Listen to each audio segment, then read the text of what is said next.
কাল থেকে শুরু স্কুল শিক্ষার্থীদের করোনা টিকাদান। ঢাকায় প্রস্তুত ৮টি কেন্দ্র। প্রতিদিন দেয়া হবে ৫,০০০ ডোজ। অভিভাবকদের ভিড় না করার আহ্বান। বিশ্ব জলবায়ু সম্মেলনে যোগ দিতে স্কটল্যান্ডের উদ্দেশ্যে ঢাকা ছাড়লেন প্রধানমন্ত্রী শেখ হাসিনা। জলবায়ু তহবিলের কার্যকর বাস্তবায়ন সহ তুলে ধরবেন ৩ দফা প্রস্তাবনা। এবং ইনজুরির কারণে টি-20 বিশ্বকাপ থেকে ছিটকে গেলেন সাকিব আল হাসান। খেলবেন না সুপার 12-এ বাংলাদেশের বাকি 2 ম্যাচ।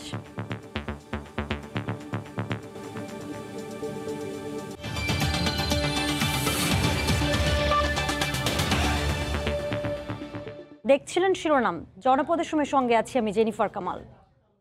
কাল থেকে ঢাকায় শুরু হচ্ছে স্কুল শিক্ষার্থীদের করোনা টিকাদান। 12টি কেন্দ্রে টিকা দেওয়ার কথা থাকলেও শিক্ষামন্ত্রী জানিয়েছেন 8টি কেন্দ্রে চলবে এই কার্যক্রম। শিক্ষা প্রতিষ্ঠানের হিসেবে নির্ধারিত হয়েছে কেন্দ্র।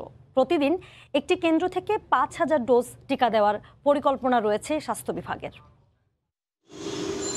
উৎসবের আমেজে চলছে প্রস্তুতি। করোনার ধাক্কা সামলে স্বাভাবিক শিক্ষা কার্যক্রমে ফিরে যেতেই এই আয়োজন।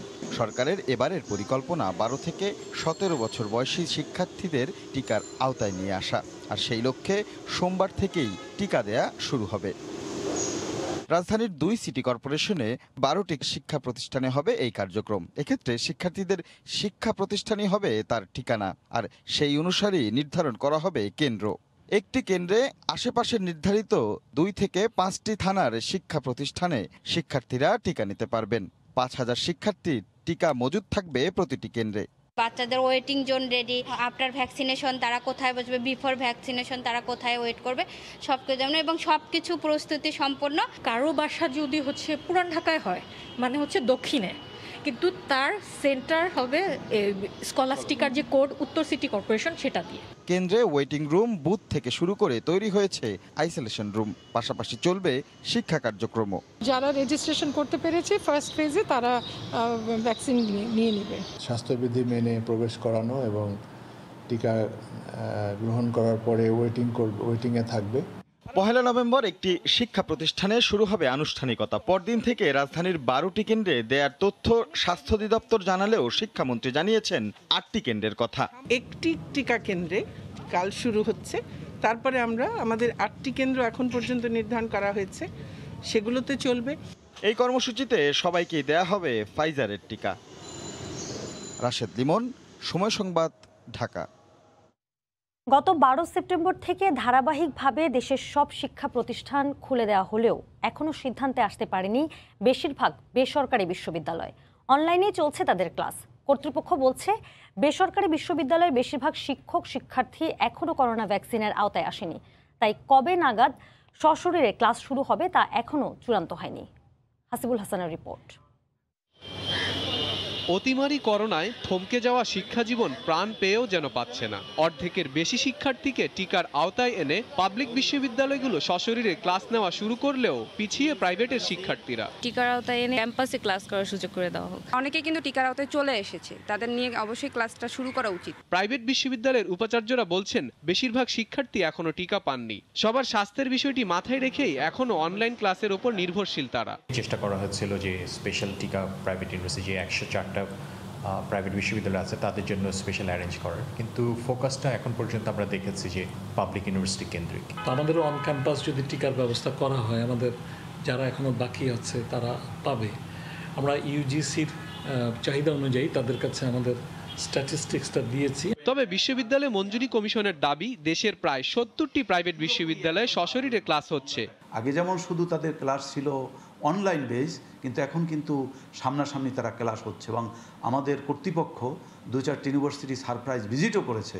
ইউজিসির তথ্য মতে দেশে বিশ্ববিদ্যালয় পর্যায়ের শিক্ষার্থী 42 লাখ। প্রথম ডোজ টিকা নিয়েছেন 15 লাখ আর দ্বিতীয় ডোজ টিকা নিয়েছেন প্রায় 3 লাখ। টিকার জন্য সুরক্ষা অ্যাপে নিবন্ধন করেছেন প্রায় 27 লাখ। সেই হিসাবে এখনও প্রায় 15 লাখের বেশি শিক্ষার্থী টিকা নিবন্ধনের আওতায় আসেনি। বিশ্ববিদ্যালয় মঞ্জুরি কমিশনের নির্দেশনা অনুযায়ী শিক্ষক ও শিক্ষার্থীদের প্রত্যেককেই কোভিড-19-এর কমপক্ষে 1 ডোজ টিকা না পাওয়া পর্যন্ত কিংবা টিকা নেওয়ার জন্য নিবন্ধিত না হওয়া পর্যন্ত ক্যাম্পাসে সশরীরে ক্লাস শুরু করা যাবে না। হাসিবুল হাসান, সময় সংবাদ, ঢাকা। স্বাস্থ্য মন্ত্রণালয়ের লকার থেকে গুরুত্বপূর্ণ 17টি নথি গায়েবের ঘটনা তদন্তে নেমেছে সিআইডির ক্রাইম সিন ইউনিট। এরই মধ্যে আলামতও সংগ্রহ করা হয়েছে। এই ঘটনায় জিজ্ঞাসাবাদের জন্য 6 জনকে নেওয়া হয়েছে সিআইডির হেফাজতে। এই ঘটনায় 4 সদস্যের কমিটি গঠন করেছে মন্ত্রণালয়। করোনাকালে নানা কাণ্ডে আলোচিত স্বাস্থ্য মন্ত্রণালয়ে এবার ঘটল তুগলকি কাণ্ড। রাতের অন্ধকারে মন্ত্রণালয়ের স্বাস্থ্য শিক্ষা বিভাগ থেকে গায়েব হয়ে গেছে 17টি গুরুত্বপূর্ণ নথি। নিচতলার 29 নম্বর কক্ষে বুধবার রাতে ঘটে এই ঘটনা। স্বাস্থ্য মন্ত্রণালয়ের পক্ষ থেকে সাধারণ ডায়েরি করা হলে রোববার সকাল থেকে তদন্তে নামে সিআইডি। সংস্থাটির ক্রাইম সিন ইউনিট 29 নম্বর কক্ষের প্রতিটি অংশে তল্লাশি চালায়। বুধবার রাতে এই 29 নম্বর কক্ষের এই লকারটিতে ফাইলগুলো রেখে যান কম্পিউটার অপারেটর জোসেফ। বৃহস্পতিবার সকালে তিনি যখন আসেন তখন লকারটি তালাবন্ধ পাওয়া যায়, কিন্তু ভিতরে ফাইলগুলো পাওয়া যায় না। এবং এই লকারটির আরেকটি চাবি থাকে এখানকার কম্পিউটার অপারেটর আয়েশা আক্তারের কাছেও। ডাক ফাইলটা ফাইল ক্যাবিনেটে রাখছে, তো তখন দেখে যে আপনার ফাইল যে কটা ছিল সবই ছিল 17টা। তো বৃহস্পতিবার সে হলো আপনার সকাল 9টায় আসে, 12টার সময় এসে একটা পত্র নিষ্পত্তির জন্য ফাইল ক্যাবিনেটটা খোলার পর দেখা যায় ফাইলটা নাই, 17টা ফাইলই নেই। বিভিন্ন শাখার লোক এখানে বসে। এর আগে হলো একটা ফাইল হারিয়েছিল আপনার, সেটা হলো আপনার লকডাউনে 8 তারিখে, আগস্ট মাসে 8 তারিখে। সিআইডি প্রাথমিক তদন্তের অংশ হিসেবে সংশ্লিষ্ট কর্মকর্তা কর্মচারীদের জিজ্ঞাসাবাদ করে। তবে এই ঘটনায় এখনো মামলা দায়ের হয়নি বলে জানান তারা। গঠন করা হয়েছে 4 সদস্যের তদন্ত কমিটি। এখানে কোনো মামলা হয়নি, একটা ঘটনা ঘটেছে, জিডিও হয়েছে। আমরা ছায়া তদন্তের অংশ হিসাবে একটু জিজ্ঞাসাবাদ করতে আসছি। জিজ্ঞাসাবাদ করব, তদন্ত যেটা আর কি তদন্তের একটা অংশ করব। পরবর্তীতে হয়তো আমরা আপনাদের আরো 12 ডিটেলস বলতে পারবো। আমরা অলরেডি একটা তদন্ত কমিটিও গঠন করে দিয়েছি অতিরিক্ত সচিবের নেতৃত্বে। সেই কমিটিও তারা কাজ শুরু করেছে। আমরা আশা করছি যে খুব শীঘ্রই এ বিষয়ে একটা তথ্য আমরা জানতে পারব। জিজ্ঞাসাবাদের জন্য স্বাস্থ্য মন্ত্রণালয়ে 6 কর্মচারীকে নিয়ে যায় সিআইডি। ইহসান জুয়েল, সময় সংবাদ, ঢাকা। জনপদের সময় আরও থাকছে। নভেম্বরের মধ্যে ডিজিটালাইজ করতে হবে ঢাকা ও চট্টগ্রামের কেবল নেটওয়ার্ক সিস্টেম। ডিসেম্বরের মধ্যে সারা দেশে চালুর নির্দেশ তথ্যমন্ত্রীর। সাম্প্রদায়িক সহিংসতা কেন্দ্র করে বিএনপি নেতাকর্মীদের বিরুদ্ধে মামলা করে হয়রানি করা হচ্ছে বলে অভিযোগ করেছেন দলটির মহাসচিব মির্জা ফখরুল ইসলাম আলমগীর। বিকেলে গুলশানে দলটির চেয়ারপারসনের কার্যালয়ে সংবাদ সম্মেলনে তিনি বলেন, নিরপেক্ষ সরকারের অধীনে ছাড়া কোনো নির্বাচনে যাবে না বিএনপি। গণতন্ত্রের যে স্পেস, যে পরিসরটা পাওয়া যায় সেটাকে একেবারেই সংকুচিত করে ফেলছে এবং অত্যন্ত পরিকল্পিতভাবে এখানে একটা রাজনীতিকীকরণের প্রক্রিয়া শুরু করেছে। দুর্গা উৎসবকে কেন্দ্র করে যে আপনার সারা দেশে তারা প্রায় 10,000 লোকের বিরুদ্ধে মিথ্যা মামলা দিয়েছে। এটা বিএনপির নেতাকর্মীদের বিরুদ্ধে দিয়েছে। সহিংসতা সৃষ্টি করছে তারা এবং তাদের লোকজন এবং তাদের পুলিশ, সেইখানে তারা মামলা দিচ্ছে বিএনপির নামে। আমরা স্পষ্ট করে বলছি যে একটা নির্বাচনকালীন সময়ে একটা তত্ত্বাবধায়ক সরকার অথবা নিরপেক্ষ সরকার ছাড়া বিএনপি কোনো নির্বাচনে যাবে না। আন্দোলন সংগ্রামে ব্যর্থ হয়ে বিএনপি অপরাজনীতি করছে বলে পাল্টা অভিযোগ করেছেন আওয়ামী লীগ সাধারণ সম্পাদক ওবায়দুল কাদের। দুপুরে তার সরকারি বাসভবনে ব্রিফিংয়ে তিনি বলেন, বিএনপির কর্মসূচির সঙ্গে জনগণের কোনো সম্পৃক্ততা নেই। বিএনপি নিজেদের বদলাতে না পারলে জনগণ তাদের চিরতরে প্রত্যাখ্যান করবে বলে উল্লেখ করেন ওবায়দুল কাদের। নেতিবাচক রাজনীতির কারণে বিএনপির অবস্থাই আসলে শ্বাসরুদ্ধকর। একদিকে নির্বাচন ও আন্দোলনে ব্যর্থতা, অপরদিকে কর্মী সমর্থকদের হতাশা, সব মিলিয়ে বিএনপির রাজনীতিতে শ্বাসরুদ্ধকর অবস্থা বিরাজ করছে। তারা অতি রাজনীতি করতে গিয়ে গভীর খাদে পড়েছে, যা থেকে উঠতে পারছে না। বিএনপির হঠকারী রাজনীতি এবং ধর্মান্ধ ক্ষমতালোভী নেতৃত্ব বিএনপিকে আজ কঠিন সময়ের মুখোমুখি করেছে। বিএনপির অপরাজনীতি, বিএনপি যদি নিজেদের বদলাতে না পারে, নিজেদের মধ্যে পরিবর্তন না আনতে পারে, তাহলে ইতিহাসে রাস্তা ঘুরে তাদের নিক্ষিপ্ত হতে হবে মুসলিম লীগের মতো। এদিকে সাম্প্রদায়িক সহিংসতার প্রতিবাদে রাজধানীতে মানববন্ধন করেছে চলচ্চিত্র শিল্পীদের বেশ কয়েকটি সংগঠন। দুপুরে কারওয়ান বাজারে বাংলাদেশ চলচ্চিত্র উন্নয়ন কর্পোরেশন মূল গেটের সামনে জড়ো হন চলচ্চিত্র অভিনেতা, পরিচালক সমিতি সহ সংগঠনের অনেকেই। এ সময় মানববন্ধন থেকে সারা দেশে সম্প্রীতি বিনষ্টকারীদের বিরুদ্ধে সোচ্চার হওয়ার আহ্বান জানান বক্তারা। সাংস্কৃতিক আন্দোলনের মধ্য দিয়ে দেশের সাম্প্রদায়িক অপশক্তির বিরুদ্ধে জবাব দেয়া হবে বলেও জানান তারা।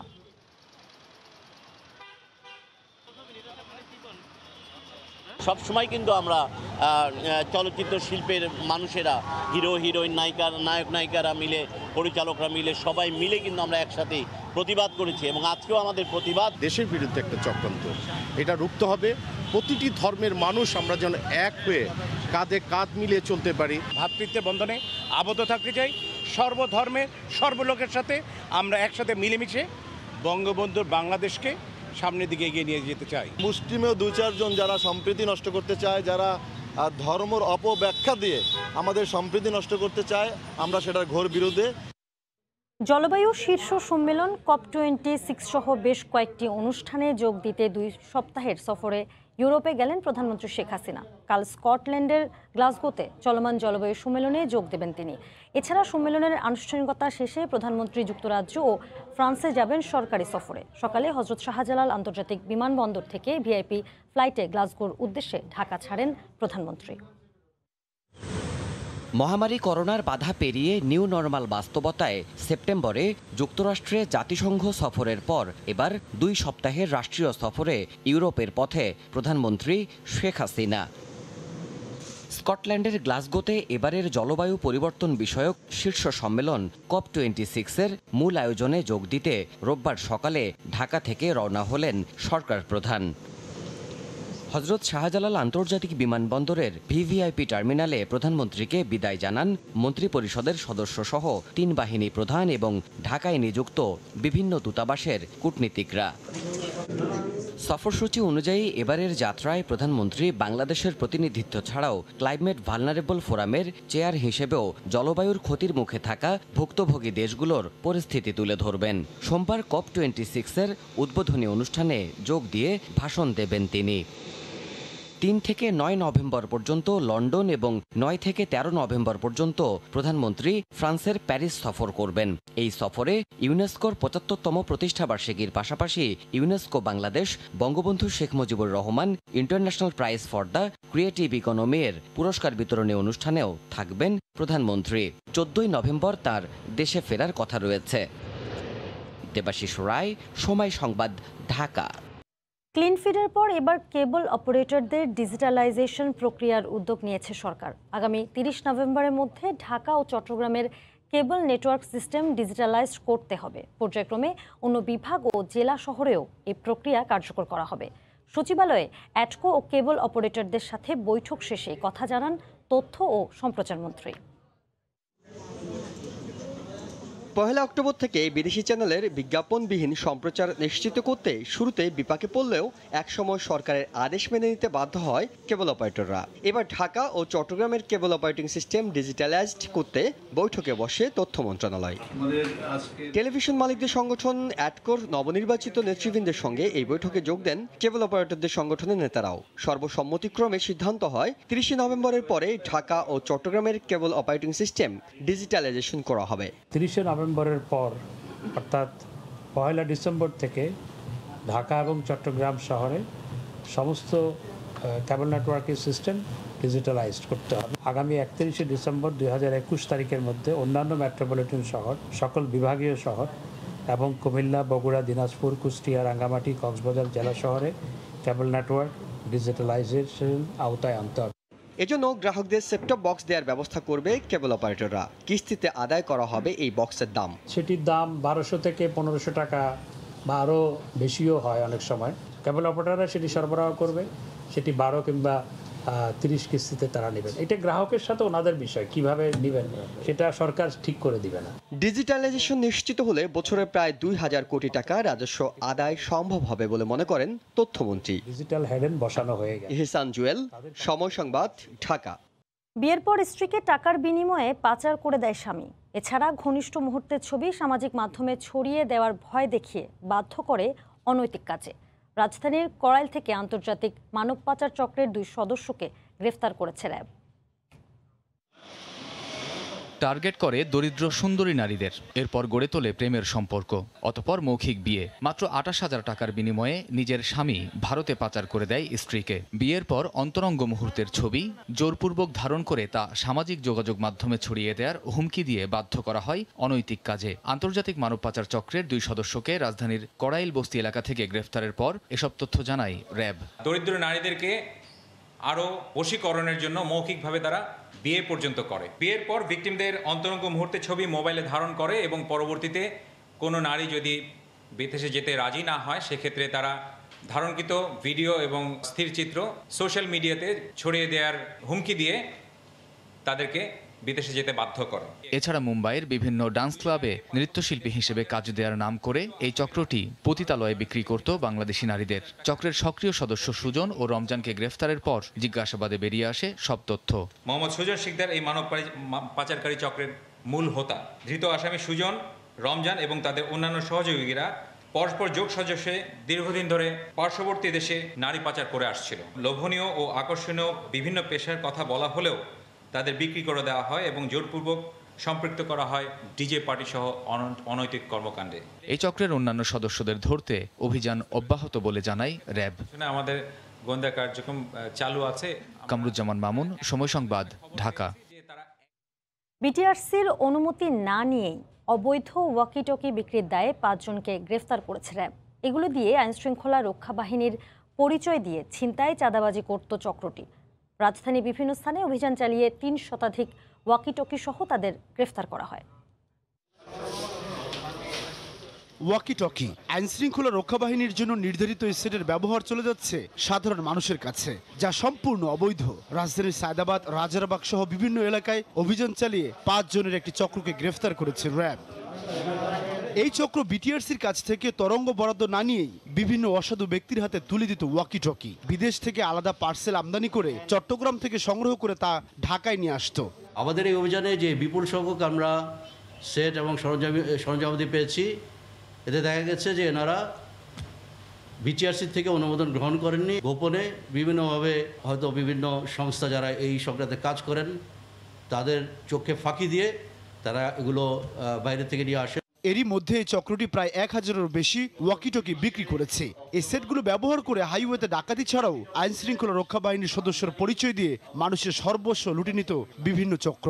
ভুয়া র্যাব, ভুয়া পুলিশ অথবা গোয়েন্দা সংস্থার কি বলে সদস্য বলে নিজেদের জাহির করেন। এই ধরনের ওয়াকিটকি সেট প্রদর্শন করে কোথাও কোথাও পোশাক তৈরি করে ওনারা নিজেদেরকে হয়তো পুলিশ সদস্য বা র্যাব সদস্য হিসেবে বিভিন্ন জায়গায় উপস্থাপন করেন। যেসব প্রতিষ্ঠান অবৈধভাবে কালো রঙের ওয়াকিটকি ব্যবহার করে আসছে তাদের বিরুদ্ধে অভিযানের হুঁশিয়ারি দিয়েছে বিটিআরসি। বিনোদন কেন্দ্র বা হোটেল বা রিসোর্ট যেসব এলাকায় আছে সেসব এলাকার জেলা প্রশাসক বরাবরও আমাদের বিটিআরসি থেকে চিঠি দেওয়া হয়েছে। ওয়াকিটকি ছাড়াও তাদের কাছ থেকে বিপুল পরিমাণ ওয়াকিটকির অ্যাক্সেসরিজ এবং ১১৬টি মোবাইল ফোন জব্দ করা হয়। তাদের বিরুদ্ধে তেজগাঁও থানায় একটি মামলা করেছে র্যাব। সাদাত রহমতুল্লাহ, সময় সংবাদ, ঢাকা। বিয়েকাণ্ডের মামলায় আত্মসমর্পণ করে বউ শাশুড়ি সহ জামিন পেলেন ক্রিকেটার নাসির হোসেন। তবে প্রত্যেককে দিতে হবে ১০,০০০ টাকার বন্ড। সন্তোষ প্রকাশ করে নাসির বলেছেন, মামলা আইনিভাবে মোকাবিলা করা হবে। বাদীপক্ষের আইনজীবী বলছেন, জামিন ঠেকাতে আপিল করার কথা। এক স্ত্রীর দাবিদার দুই স্বামী। দেশের ইতিহাসে এমন মামলা খুব একটা দেখা যায় না। ক্রিকেটার নাসির হোসেনের ক্ষেত্রে ঘটেছে এমন ঘটনা। সমন থাকায় রোববার সকালে স্ত্রী তামিমা সুলতানা তাম্মি, শাশুড়ি সুমি আক্তার সহ আদালতে হাজির হন ক্রিকেটার নাসির হোসেন। চান জামিন। ১০,০০০ টাকা মুচলেকায় জামিন পান আসামিরা। জামিন পেয়ে ক্রিকেটার নাসির হোসেন কথা বলেন গণমাধ্যমের সঙ্গে। বলেন, মামলা মোকাবেলা করা হবে আইনিভাবে। জাতীয় দলে ফেরার স্বপ্ন দেখার কথাও জানান তিনি। টেনশনে ছিলাম, তারপরেও অবশ্যই ভালো লাগতেছে জামিন পেয়ে। আর শুধু এতটুকুই বলবো যে আমি আইনের প্রতি শ্রদ্ধাশীল, আর স্বপ্ন তো সবসময় দেখি ভাই, এখনো দেখি। ইনশাল্লাহ ভালো খেললে আবার ঢুকবো না। নাসিরের আইনজীবীর দাবি, তামিমা রাকিবের বিবাহ বিচ্ছেদ বৈধ উপায়েই হয়েছে। তালাকটা যদি কাজীর বালামে এন্ট্রি হয়ে থাকে তাহলে এই তালাকটা যথাযথভাবে কার্যকর হয়েছে এবং বৈধভাবে এই তালাক হয়েছে। পরবর্তীতে যদি তালাক বৈধ হয়ে থাকে তাহলে দ্বিতীয় বিয়ে করতে কোনো আইনগত বাধা নেই। বাদীপক্ষের আইনজীবী জানান, তারা জামিন ঠেকাতে আপিল করবেন। চান দৃষ্টান্তমূলক শাস্তি। একটা অপরাধ হয়েছে, সেই অপরাধে বাংলাদেশের দণ্ডবিধি অনুযায়ী শাস্তিযোগ্য অপরাধ, সেটা শাস্তির কথা উল্লেখ আছে। আমরা চাই শাস্তির মাধ্যমে, দৃষ্টান্তমূলক শাস্তির মাধ্যমে ন্যায় বিচার প্রতিষ্ঠিত হোক। এবছরের ভালোবাসা দিবসে ধুমধাম করে কেবিন ক্রু তামিমাকে বিয়ে করেন ক্রিকেটার নাসির হোসেন। তামিমাকে বৈধ বউ দাবি করে আদালতে মামলা করেন রাকিব। পিবিআর তদন্তে উঠে আসে তামিমার সঙ্গে বৈধ উপায়ে বিয়ে হয়নি ক্রিকেটার নাসিরের। সব মিলিয়ে বিয়ে নিয়ে এমন দ্বন্দ্বের সমাধান কি, সেটি জানতেই অপেক্ষা করতে হবে মামলা নিষ্পত্তি পর্যন্ত। আফজাল হোসেন, সময় সংবাদ, ঢাকা। চিত্রনায়িকা পরিমণির দফায় দফায় রিমান্ডে নেওয়ার বৈধতা চ্যালেঞ্জ করে করা রিটের বিষয়ে 25 নভেম্বর রায় দিবেন হাইকোর্ট। শুনানি শেষে বিচারপতি মোস্তফা জামান ইসলামের সমন্বয়ে গঠিত হাইকোর্টের দ্বৈত বেঞ্চ রায়ের এই দিন ধার্য করেন। এর আগে পরিমণিকে 2 দফা রিমান্ডে দেওয়ার জন্য হাইকোর্টের কাছে নিঃশর্ত ক্ষমা চান 2 বিচারক। আর মামলার তদন্ত কর্মকর্তা বলেন, প্রথম দফার রিমান্ডে এলোমেলো তথ্য দেওয়ায় দ্বিতীয় এবং তৃতীয় দফায় রিমান্ডে নেওয়ার প্রয়োজন হয়। গত 4 অগস্ট রাজধানীর বনানীর বাসা থেকে গ্রেফতার করা হয় এই চিত্রনায়িকাকে। 3 দফায় 7 দিনের রিমান্ডে নেওয়া হয় তাকে। মাদক মামলায় 27 দিন কারাগারে ছিলেন তিনি। বর্তমানে এই মামলায় জামিনে আছেন পরিমণি, তবে তার বিরুদ্ধে চার্জশিট দাখিল করেছে সিআইডি।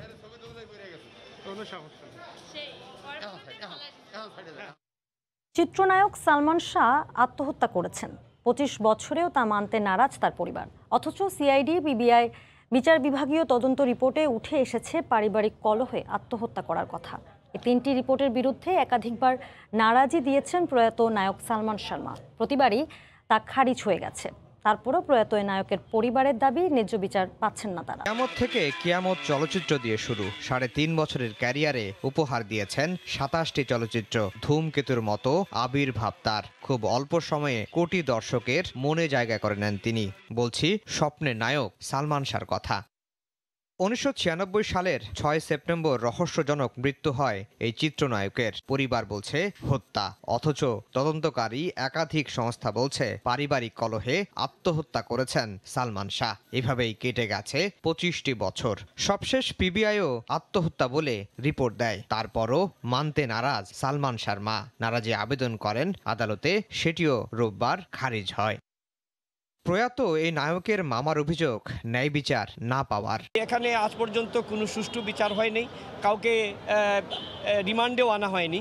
অতএব আমি মনে করি এটা সুষ্ঠু বিচার হচ্ছে না, সুষ্ঠু তদন্ত হচ্ছে না। সালমান শাহর মায়ের আইনজীবীও বলছেন হত্যার বেশ কিছু আলামত থাকলেও পিবিআইয়ের তদন্তে তা আসেনি। পুনরায় তদন্ত চেয়ে এবার হাইকোর্টে যাওয়ার কথা জানান তিনি। স্বামীরার সাথে তার বিরোধ ছিল, স্বামীরাকে তাকে সকালে তালাক দিয়ে দিবে, এইসব আর অনেক কিছু বক্তব্য উনি তদন্তই করেন। যে ফ্যানে সালমান শাহ ঝুলেছিল সে ফ্যানটা পিবিআই জব্দ করেছিল, সে ফ্যানটা ফরেন্সিকে উনি আপনার এক্সপার্ট অপিনিয়নের জন্য পাঠায়নি যে আদৌ এই ফ্যানে ঝুলে থাকা সম্ভব কিনা, এখানে আবার তার ঘষা মাজা কিছু আছে কিনা, সুইসাইড করলে একরকম দাগ থাকবে, হত্যা হলে একরকম দাগ থাকবে, কিন্তু ফরেন্সিকে পাঠায়নি। আইনজীবীরা বলছেন হয়তো রোববারের শুনানির মধ্য দিয়ে ইতি ঘটল 25 বছর ধরে ঝুলে থাকা আলোচিত এই মামলার। নিষিদ্ধ হলেও হাজারের উপর পলিথিন কারখানা রয়েছে পুরান ঢাকায়। প্রতিদিন উৎপাদন হচ্ছে টনের পর টন। রাতের আধারেই তা ছড়িয়ে দেওয়া হচ্ছে দেশের বিভিন্ন স্থানে। শুধু তাই নয়, এসব কারখানা চালাতে যে উচ্চ ক্ষমতার বিদ্যুৎ ব্যবহার করা হয় তাও অবৈধ। স্থানীয় প্রভাবশালীদের নিয়ন্ত্রণে পুরান ঢাকা এখন পলিথিন সিন্ডিকেটের কবজায়। বিশেষজ্ঞরা বলছেন, পরিবেশ অধিদপ্তরের কিছু কর্মকর্তার যোগসাজশেই চলছে এসব নিষিদ্ধ পলিথিন কারখানা। পাভেল আহমেদের ক্যামেরায় সাদাত রহমতুল্লাহ রিপোর্ট। নিষিদ্ধ পলিথিন, তবুও নিত্যদিন বাজারে বৈধতা দিয়েই ক্রেতার হাতে তুলে দিচ্ছেন বিক্রেতা। 19 বছর ধরে বাজারে দাপট পলিথিনের। উৎপাদন না করতে পারলে বাজারে ছড়াইব না। সফল যদি হইতো তাহলে তো থাকতোই না। পয়সা খায় কর্মকর্তারা, বুঝলেন না, সব তো ঘুষখোর। পুরান ঢাকা ইতিহাস ঐতিহ্যে ঘেরা এই নগরীতে বাসা বেঁধেছে অবৈধ পলিথিনের। দিনের বেলা নীরব থাকা পুরান ঢাকা রাতের গভীরতার সাথে বাড়ে অলিগলির ব্যস্ততা। তথ্য বলছে, পুরান ঢাকার ইসলামবাগ, চকবাজার, কামরাঙ্গীচর সহ বিভিন্ন এলাকায় কয়েক হাজার পলিথিন কারখানা গড়ে উঠেছে। দানার পর পলি হবে। এসব নিষিদ্ধ পলিথিন নিয়ন্ত্রণে রয়েছে শক্তিশালী সিন্ডিকেট, যার সাথে জড়িত স্থানীয় প্রশাসন থেকে পরিবেশ অধিদপ্তরের কিছু কর্মকর্তা। এসব নিষিদ্ধ পলিথিন কারখানার সন্ধানে গেলে বাধা দেয় কারখানা মালিক। পলিথিন হয় মানে ব্যাগ, টিসা, এগুলো বানায়। কি কি কাজে লাগে আমরা তো সেটা জানি না, শুধু আমরা রিল বানাই এটাই। পরিবেশ অধিদপ্তরের সাথে যোগাযোগ করা হলে সাড়া মেলেনি। বিশেষজ্ঞরা বলছেন, পরিবেশ অধিদপ্তর আর সরকার চাইলেই সম্ভব পরিবেশের জন্য ক্ষতি করে নিষিদ্ধ পলিথিন কারখানা বন্ধ করা। এটা কি টম এন্ড জেরির খেলা হচ্ছে নাকি? সে রেগুলেটর হিসেবে উৎপাদনকারীকে ধরতে পারবে না, এটা আবার কি ধরনের কথা হলো? অবশ্যই সে জানে, এবং সে যদি না জানে তাহলে সে এই উৎপাদনকারীরা কোথায় সাপ্লাই দেয় সে সাপ্লাই চেনে গিয়ে আঘাত হানুক। আইন বাস্তবায়ন করার ক্ষেত্রে সরকারকে উদ্যোগ নিতে হবে। আইন প্রায়োগিক করার জন্য সরকারকে বিকল্প ব্যবস্থা নিশ্চিত করতে হবে। তথ্যমতে শুধু রাজধানীতে দিনে প্রায় 1.5 কোটি পলিথিন ব্যাগ জমা হচ্ছে। পলিথিন উৎপাদন থেকে বিপণন সব ক্ষেত্রে নিষেধাজ্ঞা থাকলেও এই পুরান ঢাকায় 24 ঘন্টা চলে এই নিষিদ্ধ পলিথিন উৎপাদন। আইনের চোখ ফাঁকি দিয়ে এসব প্রতিষ্ঠানগুলো চলছে দেদারসে। সাদাত রহমতুল্লাহ, সময় সংবাদ, ঢাকা। চাঁদপুরের পাইকারি বাজারে ইলিশের দাম আকার ভেদে কেজিতে 2 থেকে 300 টাকা বেড়ে গেছে। এতে হতাশ দূর দূরান্ত থেকে আসা ক্রেতারা। চাহিদার তুলনায় সরবরাহ কম হওয়ায় এর কারণ বলছেন ব্যবসায়ীরা। ফারুক আহমেদের তথ্য এবং নাইমুল ইসলাম নীরবের ছবিতে রিপোর্ট। চাঁদপুর শহরের বড় স্টেশনেই বসে পাইকারি মাছের মোকাম। সকাল থেকে ক্রেতা বিক্রেতার হাঁক ডাকে বাজার থাকে সরগরম, তবে এর স্থায়িত্ব থাকে ঘন্টা দুয়েক।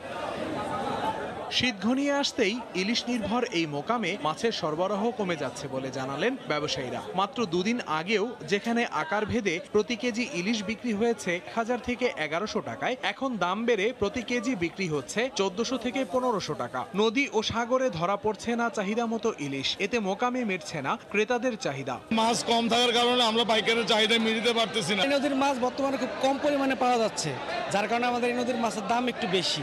800 টাকা কেজি মাছ হয়েছে আপনার এখানে 800 গ্রাম 700 গ্রাম, যেটা ঢাকা শহরে আমরা পাই। কুমিল্লা থেকে এখানে আরো রেট অনেক বেশি। এবার মা ইলিশ সংরক্ষণে সরকারের অভিযানও যথার্থ হয়নি বলে অভিযোগ ব্যবসায়ী নেতাদের। জেলেরা যদি মাছ না পায়, পার্টিরা যদি মাছ না আনতে পারে, তাহলে আমরা কোথেকে লাভবান হবো? অভিযানটা যে সময় দিয়েছে আমার মনে হয় টাইমিংটা ঠিক মতো হয় না। এই কারণ এখনো মাছের ভিতরে কিন্তু পর্যাপ্ত পরিমাণ ডিম আছে। রোববার চাঁদপুর বড় স্টেশন পাইকারি বাজারে সব মিলিয়ে ইলিশের সরবরাহ ছিল 250 থেকে 300 মণ। সময় সংবাদ, চাঁদপুর। দেশের বাইরের খবর। কর্মী সংকটের কারণে গেল এক সপ্তাহে 1400-র বেশি ফ্লাইট বাতিল করেছে আমেরিকান এয়ারলাইন্স। সংস্থাটির তথ্য অনুযায়ী কর্মীর সংকট ও খারাপ আবহাওয়ার কারণে গত শনি ও শুক্রবার 800-র বেশি ফ্লাইট বাতিল করতে বাধ্য হয়েছে আমেরিকান এয়ারলাইন্স। এদিকে রোববার সংস্থাটির আরও 400-র বেশি ফ্লাইট বাতিল হতে পারে বলে ধারণা করা হচ্ছে। তবে চলতি মাসের শুরুতে পরিস্থিতি স্বাভাবিক হয়ে আসবে বলে আশাবাদ ব্যক্ত করেছেন আমেরিকান এয়ারলাইন্সের প্রধান নির্বাহী কর্মকর্তা। পুরনো কর্মীদের কাজে ফিরিয়ে আনার পাশাপাশি আগামী ডিসেম্বরে নতুন করে 600 কর্মীকে নিয়োগ দেওয়া হবে বলে জানিয়েছেন তিনি। জানিয়ে দিচ্ছি জনপদের সময়ের শিরোনামগুলো। কাল থেকে শুরু স্কুল শিক্ষার্থীদের করোনা টিকাদান। ঢাকায় প্রস্তুত 8টি কেন্দ্র। প্রতিদিন দেয়া হবে 5000 ডোজ। অভিভাবকদের ভিড় না করার আহ্বান। এই ছিল জনপদের সময়। সঙ্গে থাকুন সময়ের।